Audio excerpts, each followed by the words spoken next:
Olá, meus queridos. Então, vamos começar a nossa aula sobre farmacopeia e sistemas de qualidade e ISO 17025.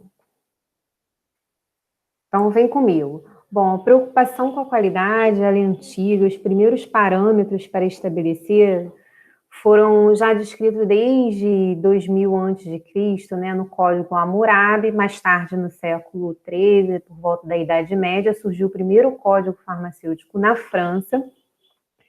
E no século XVIII surgiram as primeiras farmacopeias, aí a dinamarquesa, seguida da russa e da portuguesa.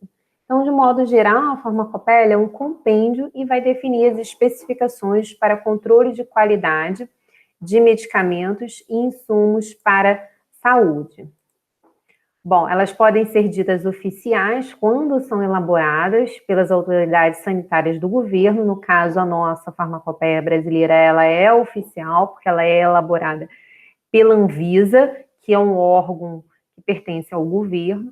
Podem ser oficialmente adotada, que é o caso da farmacopeia americana, USP, que ela é elaborada por entidades privadas e depois oficializada pelo governo, né? Como já falamos anteriormente, elas vão estabelecer aqueles parâmetros, ou seja, características, tá?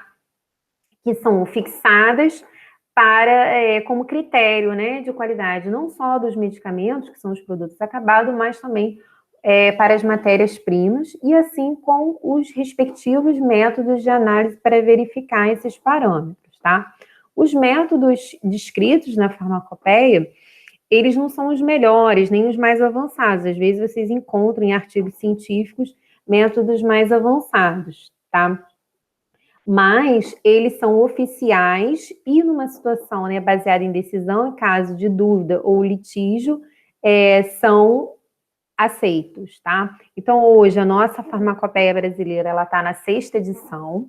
Como foi dito, ela é um compêndio oficial, então ela tem esse caráter legal, né? Ela é um poder de lei, deve ser seguido. E cabe a nós, farmacêuticos, né, cumprir esses requisitos de qualidade farmacopeicos. Para quê? Por que devemos cumpri-lo? Para garantir um medicamento de qualidade. E por que deve ter qualidade esse medicamento? Para que ele seja reprodutível quanto ao efeito terapêutico desejado. Beleza? Então, o objetivo, resumindo, ele vai regulamentar, né, a farmacopeia, esses parâmetros e, com isso, proporcionando, fornecendo a qualidade aos medicamentos e, assim, os tornando confiáveis e reprodutíveis, tá? Então, hoje nós já estamos na 6ª edição, que foi lançada recentemente, no ano passado, está disponível no site da Anvisa. A Anvisa, né, que é o órgão regulatório do setor de medicamentos, que tem o seu comitê, a sua comissão de farmacopeia, que elabora não só a farmacopeia, mas outros documentos oficiais, como os formulários, tá? As denominações comuns brasileiras, os mementos, todos disponíveis no site da farmacopeia, que eu convido vocês para visitar. Os documentos são todos gratuitos para download, tá? Então, de um modo geral, fixando, mais uma vez, a finalidade da farmacopeia é promover a saúde da população. Mas como assim? Por meio de estabelecimento de requisitos de qualidade e segurança para os fármacos, insumos, medicamentos para a saúde, tá? E ser uma referência técnico-científica. Então, ela vai definir as especificações e como que elas podem ser verificadas, comprovadas. Na bancada, no momento da análise, no momento do ensaio, ok? Onde vai ser determinada uma ou mais características de um dado produto, ok? Então, os ensaios, eles podem ser aplicados, como vocês visualizam no slide à esquerda, a diferentes tipos de produtos, não só para a saúde, como fármacos e medicamentos, mas também para alimentos, análise de água, ou ensaios analíticos, né, prestadores de serviços, ou ensaios de calibração. E cada um desses ensaios, né, cada setor desse, ele tem a sua respectiva agência regulatória, a sua respectiva legislação para habilitação e reconhecimento dessas atividades, tá? Então, aqui nesse slide, vocês veem na primeira linha aí ao topo, são as categorias diferentes de laboratório, que pode ser para calibração, ou prestação de serviço, ensino ou pesquisa. Nessa segunda linha, os objetivos de cada um desses, né? Que pode ser ou para uma pesquisa, no caso aqui à direita, né, os de pesquisa para uma pesquisa básica ou aplicada, no caso de ensino para a preparação do profissional para o mercado de trabalho, e no caso daqui da esquerda são os de calibração e rotina, são os prestadores de serviço, e qual o produto dessas atividades, que está aqui na terceira linha, ok? Então, aqueles prestadores de serviço vão fazer uma calibração de equipamento, ou vão fazer uma análise de uma amostra. Os de mercado de trabalho, o produto vão ser as aulas para consolidar a teoria, e os da área de pesquisa, o produto vai ser os artigos, as patentes, as publicações, tá? E na última linha aqui a gente tem as respectivas legislações que dão orientação para a qualidade desses setores, né? Desde as regras internacionais, que é a ISO 17025, que a gente vai falar já já, as características dela, mas também como as outras regras de qualidade de laboratório, como as BPL, tá? Então, aqui à esquerda, eu cito algumas regras internacionais, né, que a gente tem a série 17.025, que é destinada a laboratórios de análise, que aí vai englobar requisitos gerenciais e técnicos. Tem a série 9.000 também, que é muito conhecida e se diferencia da 17.025, porque ela engloba apenas, né, a série 9.000 apenas, requisitos gerenciais, diferentes da 17.025, que além dos gerenciais aborda os técnicos, nós vamos falar as principais características já já. Esses internacionais, eles têm caráter voluntário, diferente da legislação da Anvisa, né, que tem caráter compulsório. Então as empresas, os laboratórios e setores são obrigados a cumpri-los, porque vão ser verificados no momento de uma inspeção, no momento da visita do fiscal da Anvisa, tá? E como o laboratório, ele pode comprovar essa competência técnica, né? Através da acreditação do Inmetro. Então, o Inmetro é o órgão nacional que faz essa auditoria e verifica se o laboratório está seguindo as normas da ISO 17025, que é a norma que o Inmetro adota para que o laboratório, né, candidato à certificação, deva segui-lo, e depois o Inmetro confere se os quesitos da norma estão sendo cumpridos, e aí sim o laboratório ganha o selo, né, de acreditação. Ok? Então, a acreditação vai ser esse reconhecimento formal, e ele vai apresentar uma competência, uma confiança para esse laboratório, né? Como eu falei, ele é caráter voluntário, tá? E o selo vai ser ali a prova da competência, tá? Então, no site do Inmetro tem todas as informações para acreditação, né? Para o setor de laboratórios analíticos, informações de credenciamento, mudança, avaliações, para quem tiver curiosidade, depois quiser visitar o site. E para quais laboratórios essa acreditação é obrigatória? Que eu falei lá no início que essa norma internacional é voluntária.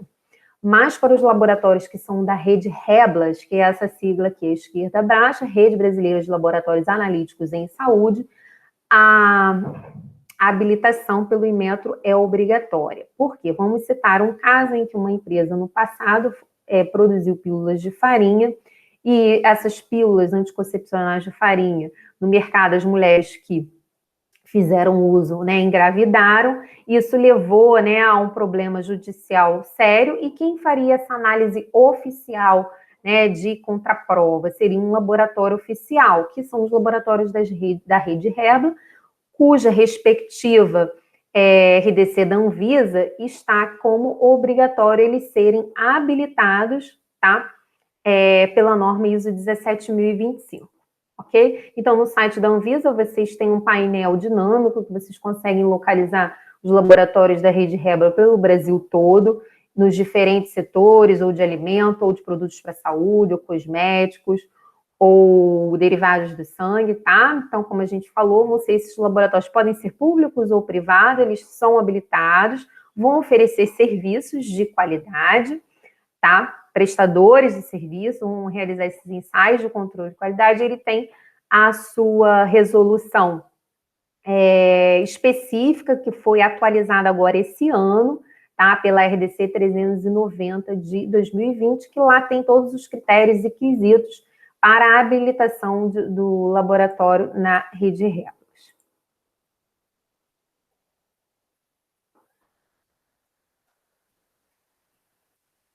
Bom, então a série ISO 17025, ela é feita por países diferentes, tá? Assim como também as boas práticas laboratoriais, que é pela Organização Econômica de Cooperação e Desenvolvimento, que também é um órgão internacional, que é uma parceria de mais de 70 países.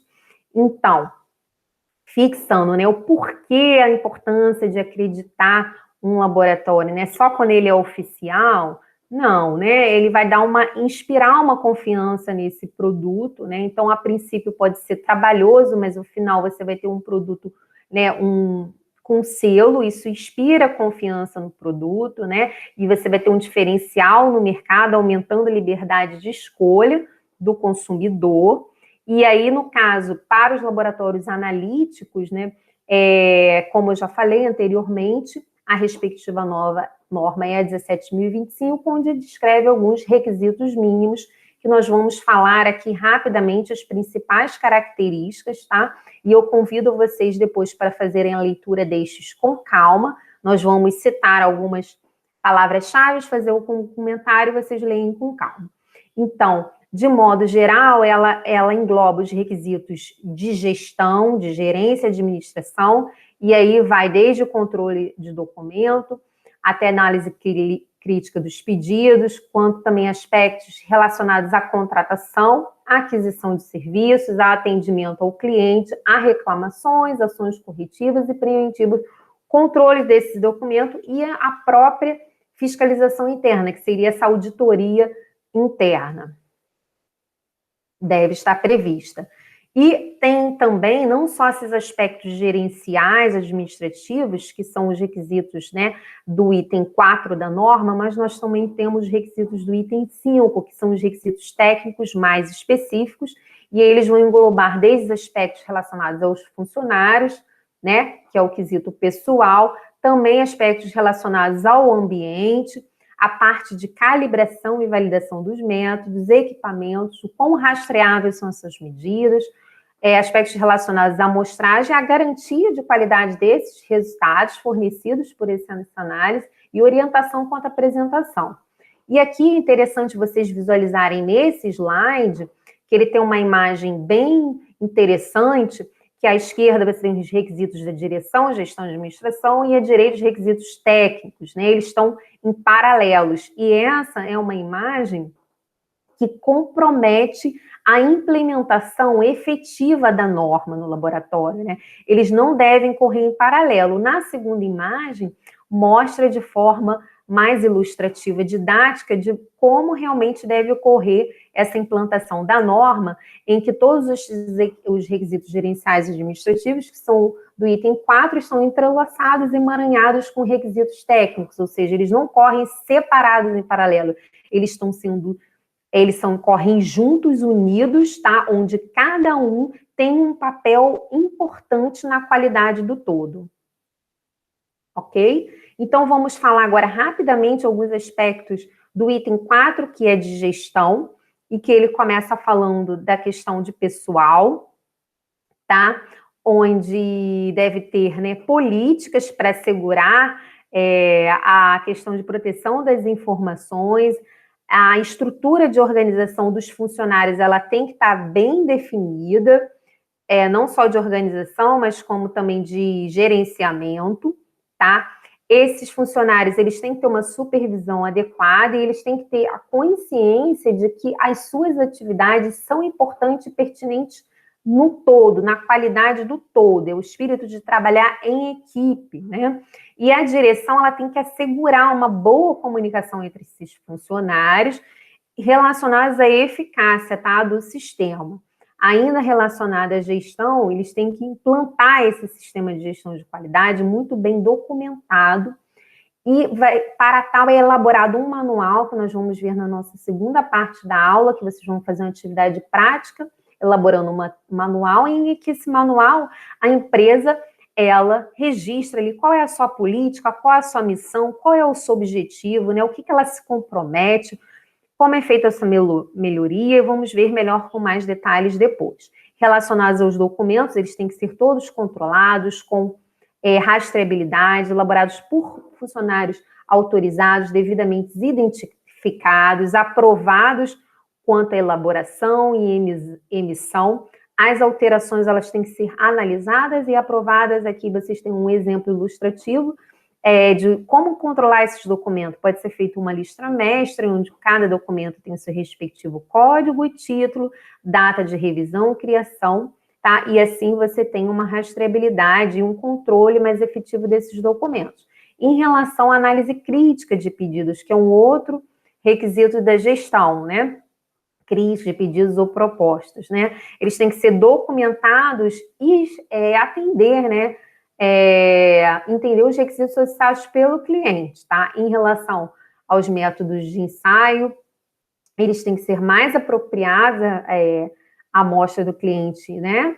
Que aí vai ter as suas especificidades. Tem que ter esses registros de análises, tá? Se por acaso o laboratório for contratar um outro laboratório para análise de água ou para controle microbiológico, esse subcontratado ele tem que atender também a ISO 17025, o seu cliente tem que saber dessa subcontratação, deve ter um cadastro desse laboratório contratado, tá? Em relação à aquisição de serviços, suprimentos, tem que ter todo um procedimento, tá? Que aí são um procedimento operacional padrão, com passo a passo de como deve ser selecionado esse serviço, comprado, né? Suprimentos, enfim.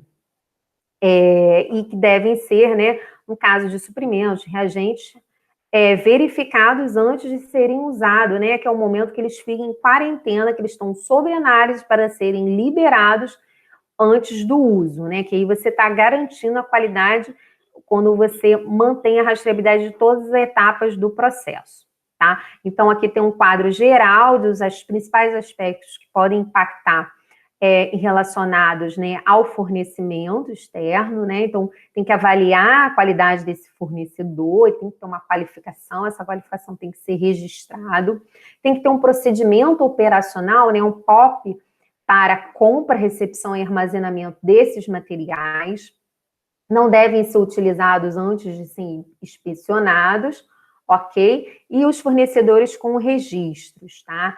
Em relacionado ao atendimento ao cliente, deve ser como premissa da empresa sempre cooperar com o cliente, haver uma pesquisa de satisfação, e nessa pesquisa tem uma análise crítica, tá, dos dados dessas pesquisas, através dos relatórios. No caso de reclamações, elas têm que ser solucionadas através de ações corretivas, tá? Identificando aí a raiz do problema. E depois dessas ações corretivas, elas têm que ser monitoradas os resultados. Será que elas foram efetivas ou necessita de uma nova ação corretiva, tá? E aqui seria um exemplo ilustrativo de como realizar a ação corretiva, né? Qual foi a descrição dessa não conformidade, identificada a causa, qual foi a proposta de solução e se foi eficaz realmente. Então, em relação à melhoria, o laboratório ele tem que ter uma política, né, contínua de melhoria e eficácia do sistema. Essas melhorias elas têm que ser identificadas, não só identificar erros, problemas, implantação corretivos, mas, numa rotina, identificar oportunidades de melhoria como um todo, e elas devem ser desenvolvidas, tá? Como ações preventivas, tá? E, de um modo geral, ainda no âmbito de gestão, né, e administração, o laboratório ele tem que identificar, coletar, indexar, arquivar, armazenar todo registros, dos registros técnicos da qualidade, que são documentos, registros, tem que estar legíveis, tá? Mantidos inseguros, como um documento não pode ser rasurado, brincado, tá? E, periodicamente, o laboratório ele tem que ter uma auditoria interna, onde o gerente da garantia da qualidade ele vai ser o responsável por essa auditoria interna, então vai simular, né, como se um fiscal estivesse chegando e simular essa verificação se os requisitos da norma está sendo cumprido. E essa auditoria ela tem que ser registrada, planejada, tá? E os erros, né, identificados, eles têm que ter ações corretivas implementadas e avaliadas a sua eficácia. Então, aqui no slide à direita, a gente tem um exemplo de como seria registrado uma auditoria. É só uma sugestão, não é um modelo fixo, cada empresa tem toda a liberdade de adequar, né, que são realidades diferentes, contextos diferentes e setores diferentes. Aqui é só um exemplo para vocês vislumbrarem como seria isso, né? Então, qual seria o local auditado, quem foram os funcionários que fizeram essa fiscalização, né, do cumprimento dos requisitos, quais foram as principais informações e os resultados e os apontamentos finais. Então, aqui, ao final, tem que ser uma análise crítica pela direção desses resultados, né, com propostas de ações corretivas e preventivas, ok? E assim a gente fala os aspectos principais da gestão e gerenciamento. Agora vamos abordar um pouquinho dos aspectos técnicos, mas eu convido vocês para depois fazerem a leitura com calma. Então, os aspectos técnicos, ele vai envolver desde as questões relacionadas aos funcionários, questão pessoal, questão do ambiente, questão relacionadas ao ensaio, a calibração de equipamento, quando esse método é oficial, é válido, a rastreabilidade dessa medição, a amostragem, a garantia desses resultados. Então, vamos falar um pouquinho de cada um, rapidinho. Em relação às generalidades, né, esses resultados eles têm que ser confiáveis e, para tal, a gente tem que avaliar os fatores que podem impactar nessa confiança. Obviamente, aqui estão elencados os principais, mas não são os únicos, fatores humânicos, condições do ambiente, qual foi o método analítico utilizado, esse equipamento está calibrado, esse método é oficial ou validado, o equipamento está em condições de uso, tá?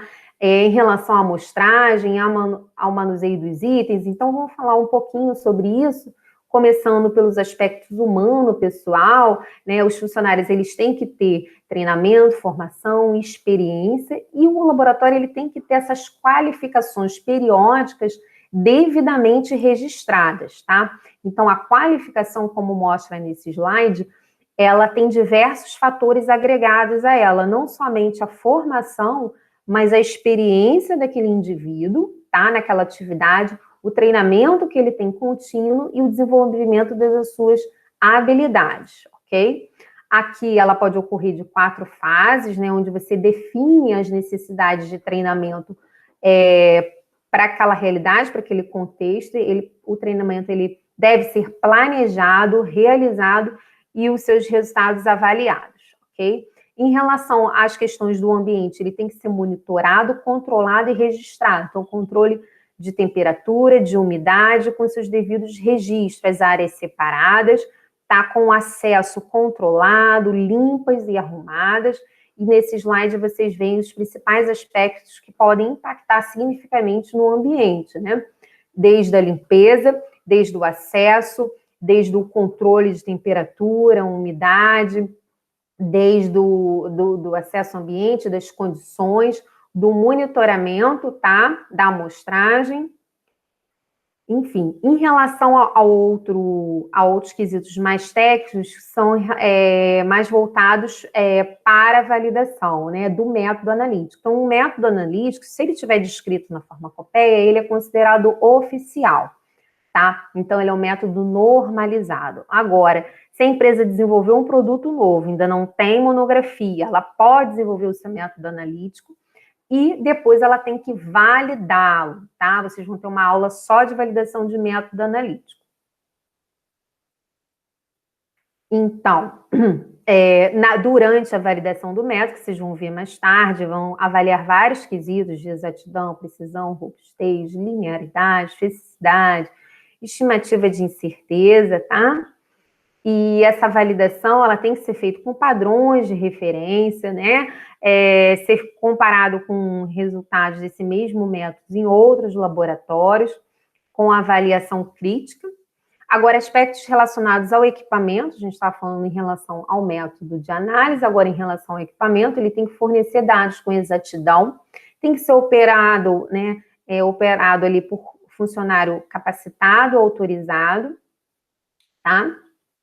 E alguns aspectos interessantes que estão ilustrados no slide, que podem impactar significativamente no equipamento, né? Se ele estiver fora das especificações, estiver sendo utilizado com sobrecarga, ou tiver com algum defeito, tá? Ou tiver a sua calibração vencida. Então, são todos fatores que devem ser avaliados com cuidados, porque pode impactar decisivamente na medida. Em relação à rastreabilidade das medições, todo equipamento deve ser calibrado, a gente já falou disso, ok? Utilizados padrões de referências, ok? Aqui, em relação aos registros, né, para controle do ambiente e do equipamento, do quão eficaz está um freezer, uma estufa, um espectrofotômetro, quão eficaz está a medida de uma balança, então tem que ter o registro de verificação diário, né?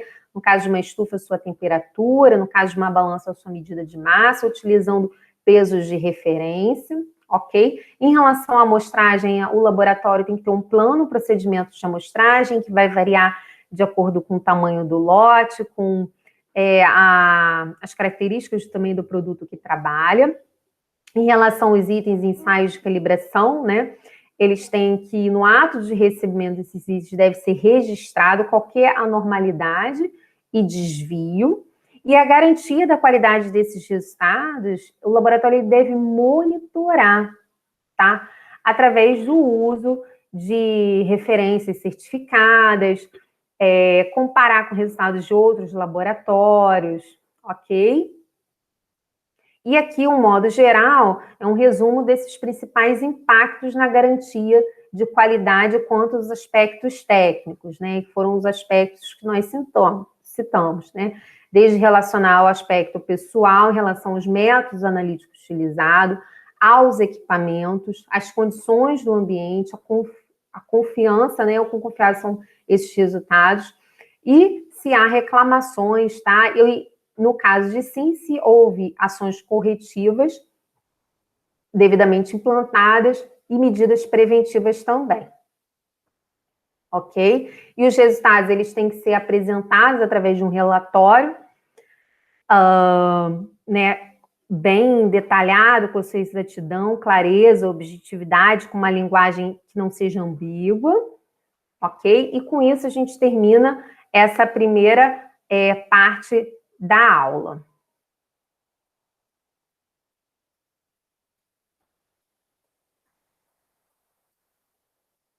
E até a próxima aula.